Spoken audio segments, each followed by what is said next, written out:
한국항공대학교.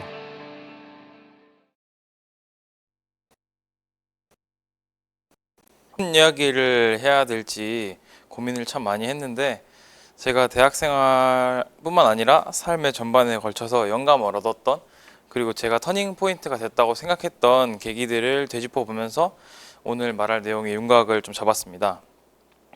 그래서 제가 정한 제목은 가치 있는 사람이라는 것인데, 여러분들이 우선 가치 있는 사람이 돼야 저는 그게 성공한 거라고 보고, 그 가치 있다는 기준이 돈일 수도 있고 아니면 여러분들이 뭐 원하는 무언가가 될 수 있겠죠. 무튼 이제 그런 거를 성취하기 위해서 여러분들의 가치가 무엇인지 그런 걸 찾는 게 저학년 때 정말 중요하다고 생각을 하는데, 이런 가치를 찾는 데 있어서 기본이 되는 무언가를 여러분들에게 제 경험을 토대로 설명을 해주고자 오늘 목표를 잡았고요.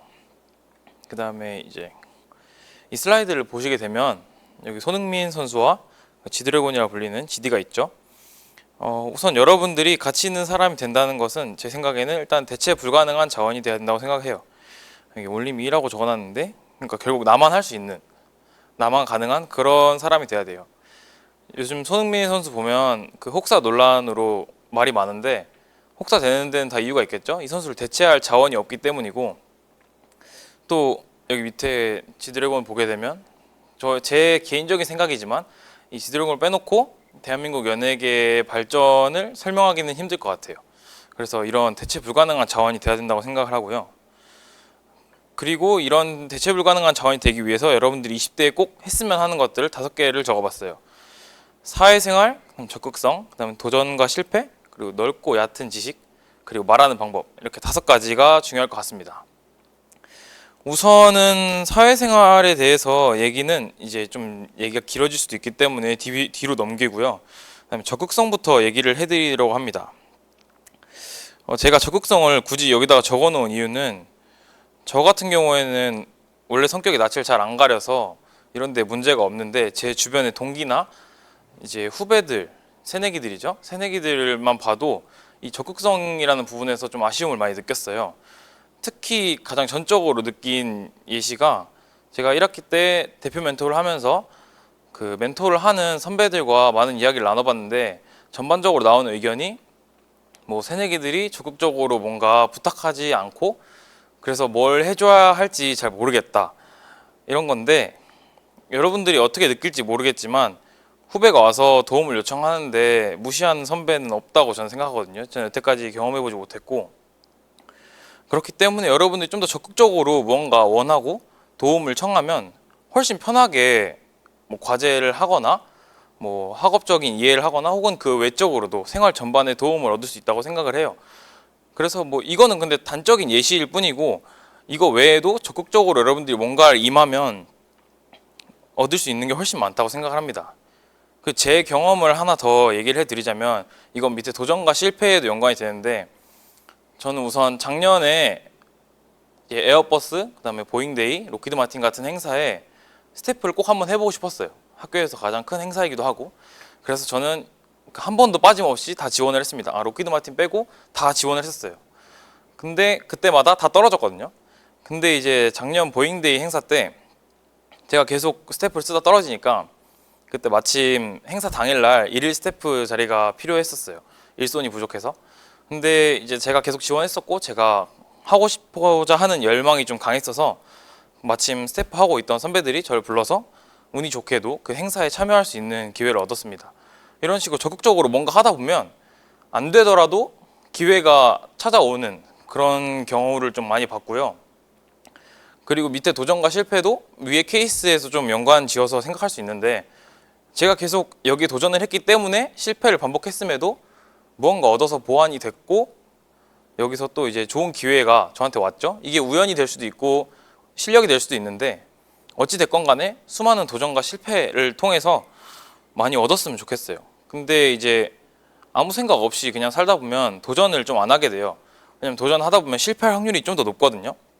근데 이제 실패를 하는 게 두려워지기도 하고, 굳이 힘들게 도전해서 실패를 해야 되나, 이렇게 생각하는 경우가 많은데, 저는 수많은 도전을 했지만 실패를 하면서 오히려 그게 성공이라고 생각할 정도로 얻은 게 많았고, 뭐 그걸 통해서 지금 저는 상당히 만족스러운 삶을 살고 있다고 생각합니다. 그리고 이 밑에 넓고 얕은 지식은 뭐 이걸 비관적으로 바라보는 사람도 있을 수 있는데, 저는 이게 정말 중요하다고 생각하거든요. 우선 이거는 첫 번째 적어놓은 사회생활이라는 파트랑도 연결이 많이 돼요. 이게 어떤 식으로 연결이 되냐면, 여러분들이 많은 활동을 하고 좀 더 살아가다 보면 수많은 사람들과 만나게 되는데, 사람들마다 관심사가 달라요. 근데 이 만난 사람들과 교집합이 생기면 훨씬 더 깊은 유대감을 형성할 수 있고, 더 많은 사람들과 원활히 의사소통을 할 수 있단 말이죠.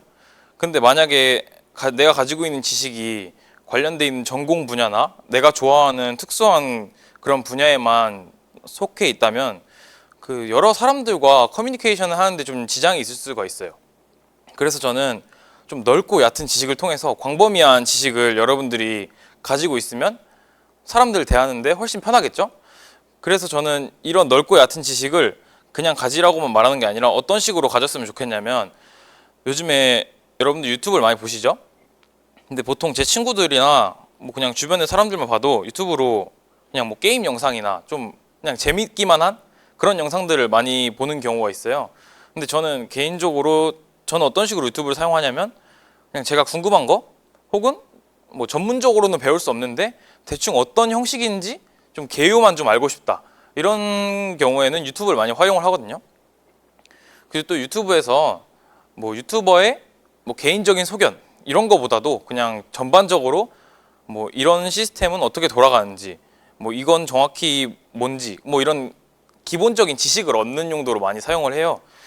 그래서 특히 여러분들이 공대 새내기들이니까 공대적인 것도 물론 부족하겠지만, 뭐 그 외에 사회나 경제에 관련된 우리가 쉽게 접할 수 없는 내용들은 훨씬 더 문외한이란 말이죠. 그래서 이제 유튜브를 좀 더 이런 식으로 활용을 하면 좋을 것 같고, 그리고 이거와 연결이 되는 게 또 말하는 방법인데, 이제 지식을 쌓았으면 이 지식을 말로 풀어 나가야겠죠. 그리고 의사소통을 하는데 결국은 말을 해야 됩니다. 그래서 여러분들이 이제 말을 하는 방법을 조금 더 터득을 해야 된다고 생각하는데, 말을 처음부터 잘하는 재능을 타고난 사람도 있지만, 처음부터 잘하지 못했지만 적극적으로 계속 사람들과 대화를 하고 뭐 살아가면서 말하는 방법이 점점 느는 사람도 있어요. 근데 이 말하는 방법이라는 게 의식을 하고 있다 보면 내 말하는 거의 단점을 좀 찾을 수 있고 점점 늘어가는 모습을 볼 수 있는데, 아무 생각 없이 그냥 평소에 하던 습관대로만 계속 말을 하면 그냥 계속 그 사이클대로만 돌아가는 거예요.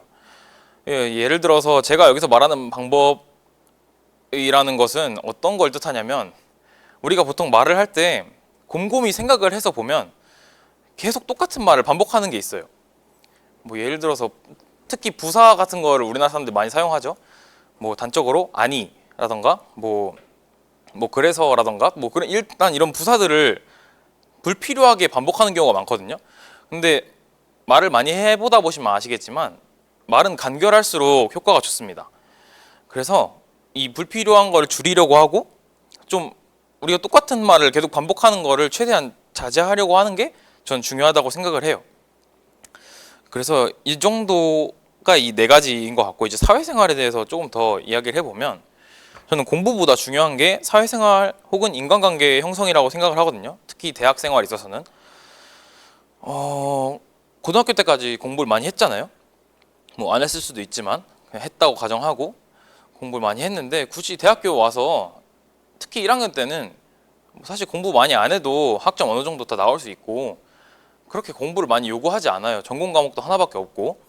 그래서 공부보다 중요한 건 많은 사람 만나는 거라고 저는 생각을 하는데, 이 많은 사람을 만나는 거의 장점을 우선 알아야겠죠. 우선 나와 잘 맞는 사람이 어떤 유형인지를 알 수 있어요. 흔히 우리가 요즘 MBTI 테스트가 많이 핫하죠.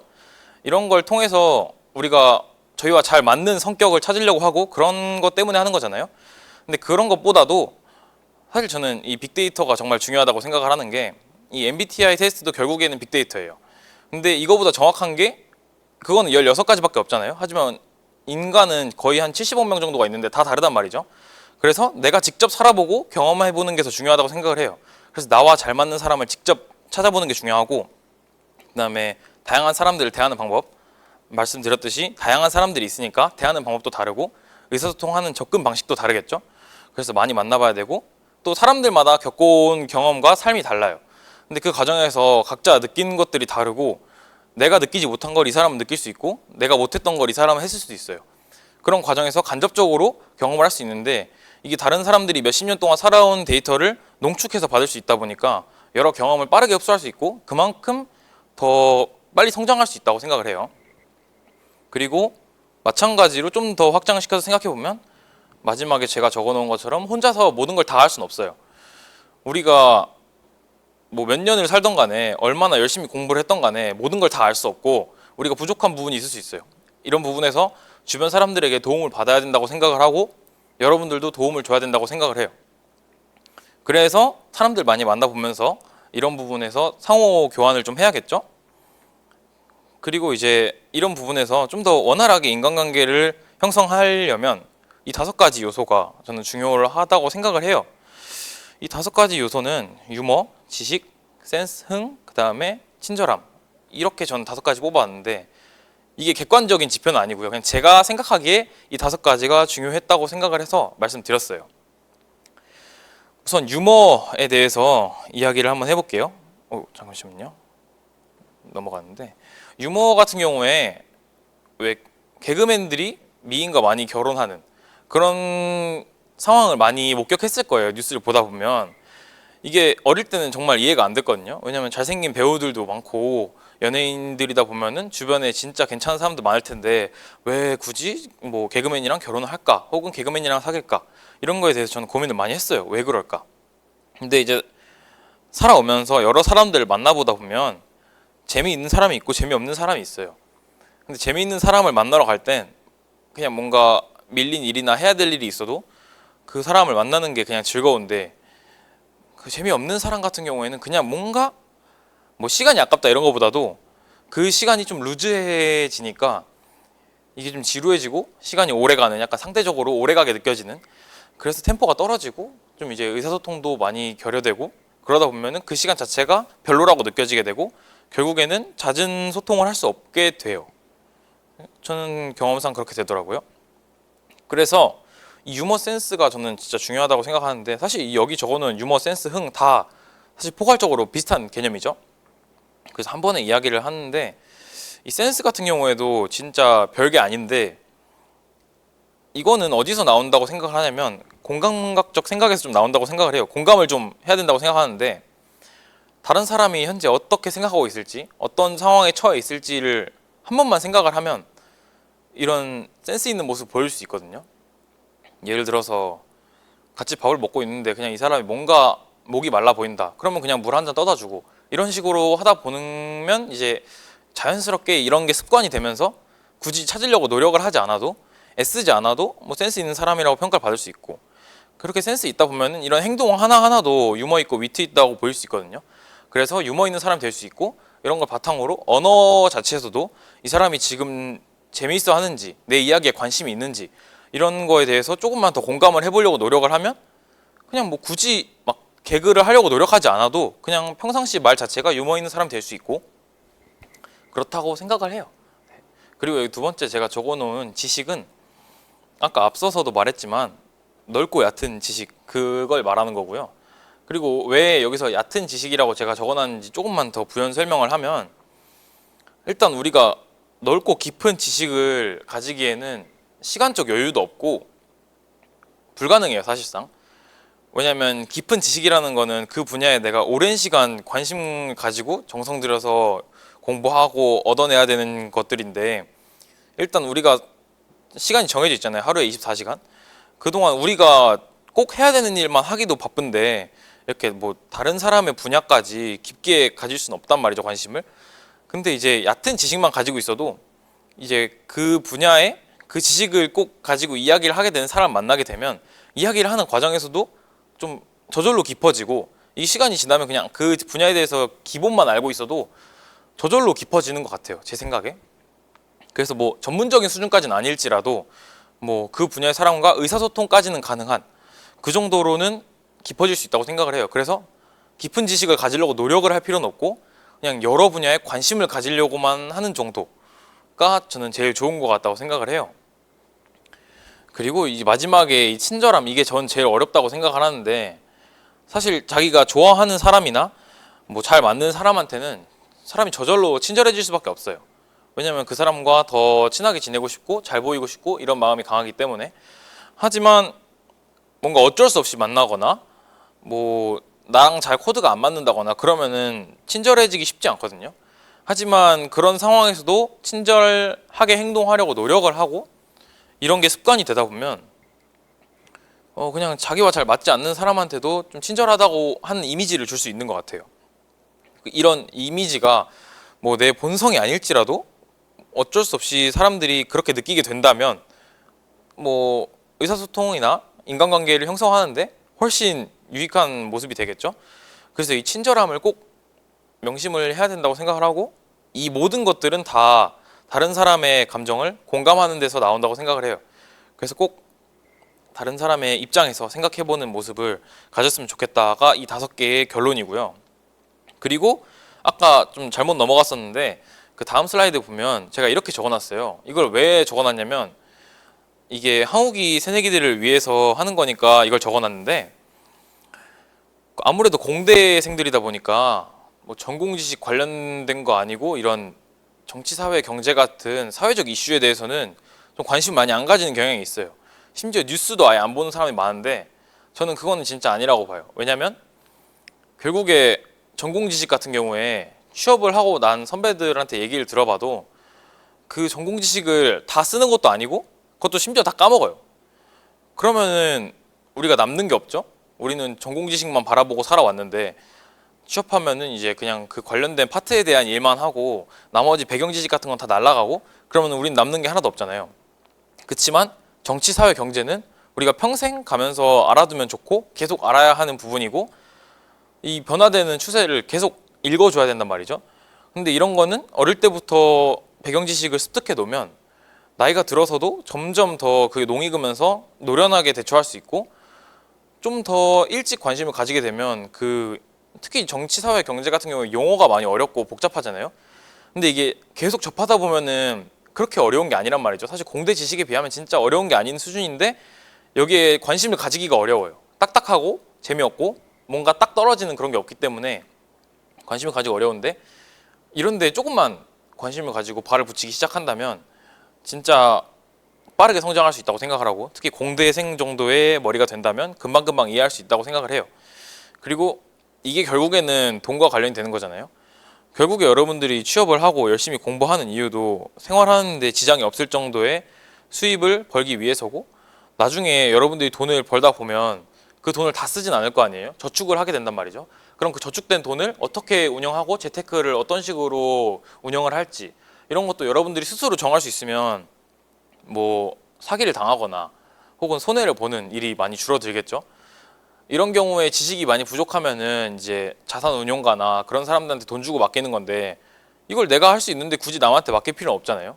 이 사람이 확실히 믿을 만한 사람인지도 판별하기 힘든데, 그래서 내가 직접 정치, 사회, 경제 이슈에 대해서 알고 있으면 어느 정도 나 그냥 일반인들보다는 높은 수준의 대응을 할 수 있으니까 꼭 관심을 가졌으면 좋겠고, 그리고 여기다가 제가 그 조정 경기 사진을 왜 넣어놨냐면, 이 흐르는 물을 저는 약간 세상의 정세라고 생각을 하고 우리는 이 보트 위에 타고 있다고 생각을 하는데, 만약에 이 흐름을 모르면은 방향을 모르잖아요. 그러면은 이 물줄기에 거꾸로 갈 수도 있고 옆으로 타고 갈 수도 있고 물 흐름을 그대로 타고 갈 수도 있는데 결국에 흐름을 타고 가는 사람이 제일 빨리 가겠죠. 그래서 세상 전반에 돌아가는 흐름을 읽는 게 중요하다고 생각을 해서 조정 경기 영상을 넣어놨고요.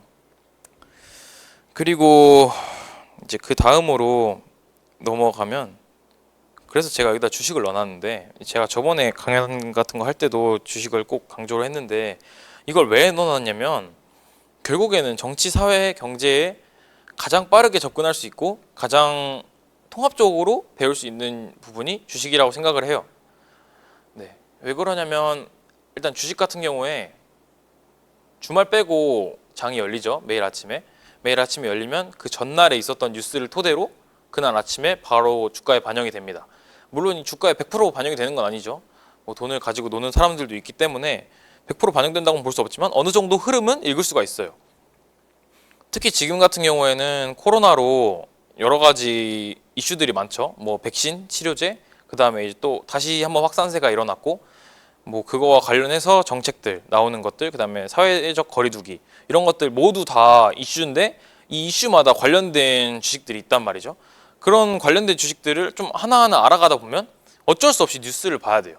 근데 뉴스를 보다 보면 지금 대통령이 내놓은 정책이 어떤 건지, 지금 뭐 거리두기 어떤 식으로 언제까지 이어질지 뭐 이런 걸 예측할 수도 있게 되고, 그 다음에 백신, 치료제 이런 것도 어차피 우리 생활과 직결되는 부분이잖아요. 그래서 알아둬야 되거든요. 알아두면 훨씬 좋은데 이거를 주식을 하다 보면 어쩔 수 없이 다 알게 돼요. 그리고 그런 것뿐만 아니라 뭐 여러 가지 빅데이터, 그 다음에 AI, 4차 산업혁명에 나오는 것들, 그 다음에 뭐 뉴딜 관련된 거, 대체 에너지, 이거 다 모두 핫한 내용들이죠. 막상 들으면 아는데 아무 생각 없이 말을 하라고 하면 입에서 잘 꺼내기가 어려워요. 왜? 우리가 익숙하게 평상시에 사용하는 지식들이 아니니까. 근데 주식을 하다 보면 이런 전반적인 산업의 지식을 모두 다 알 수 있게 되고, 심지어 의대생이 아니어도 뭐 백신이 언제 완성이 되고 이런 절차까지 다 알 수 있게 되거든요.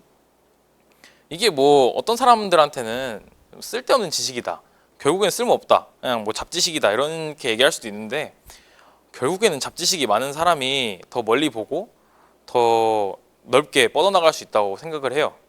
그래서 중요하다고 생각을 하고, 그래서 여기 적어놓은 거 한 번씩 다시 보면서 이해를 하면 뉴스를 자주 보게 된다. 아까 제가 말씀드렸죠. 그리고 현재 트렌드를 파악하는 능력이 향상된다. 이게 진짜 중요하다고 생각을 하는 게, 주식을 통해서 얻을 수 있는 요소들은 사회 전반의 트렌드지만 이런 트렌드를 파악하는 능력 같은 경우에 좀 세분화해서 생각을 해보면 뭐 조금 더 좁은 분야에서도 트렌드를 파악할 수가 있죠. 뭐 예를 들어서 반도체 분야에서 현재 어떤 형식의 반도체가 핫한지 이런 것도 나름의 세부적인 요인에서 트렌드를 파악하는 거란 말이죠. 이런 세부적인 차이가 결국에는 큰 결과의 차이를 만들어낸다고 저는 생각을 하거든요. 뭐 어쨌든 이래서 트렌드를 파악하는 능력, 이것도 결국엔 앞서 말했던 공감의 능력과 좀 연결이 되는 것 같아요. 산업에 대해서 공감을 하는 거죠. 그리고 사회적 이슈에 대한 배경 지식, 이거는 진짜 중요하다고 생각을 하는 게, 우리나라 같은 경우에 금융 지식과 뭐 정치 지식에 대해서 좀 제 개인적인 생각으로는 수준이 그렇게 높다고 생각을 하지 않아요.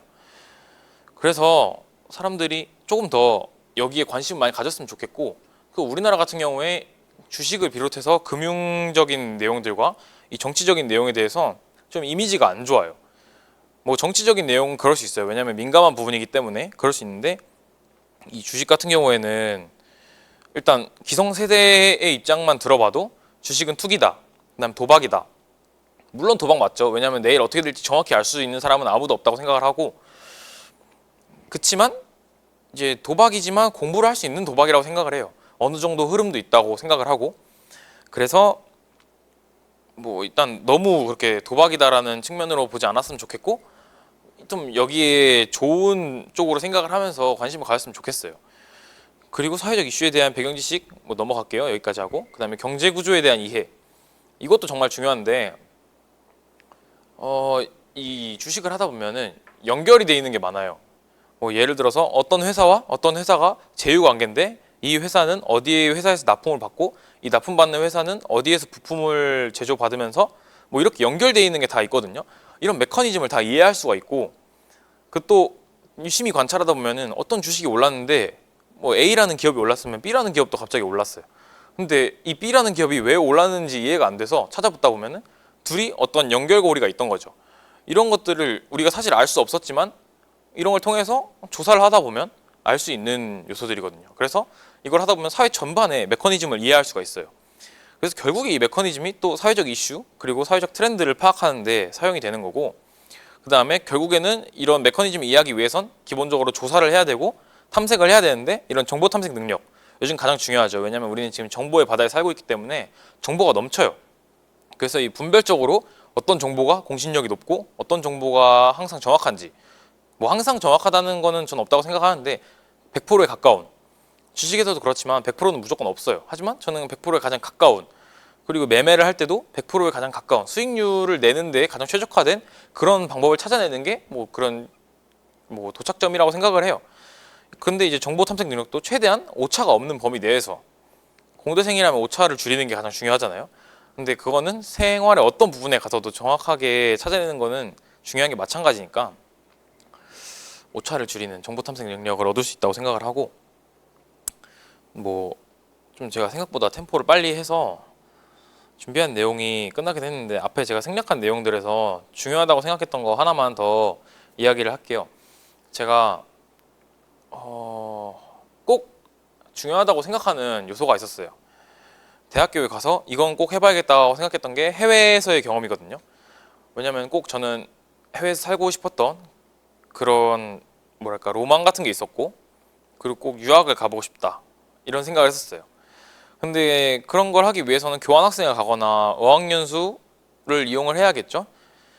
하지만 이제 제 돈으로 가기에는 뭔가 일단 지금 당장으로 여유가 없었고, 물론 가면 갈 수 있겠지만 학교 생활을 이어서 가야 되니까 쉽지 않단 말이죠. 그래서 이제 이용한 프로그램이 국제교류원을 좀 이용을 많이 했어요, 저는. 그래서 국제교류원에서 하는 프로그램을 모두 다 지원했어요, 그때도.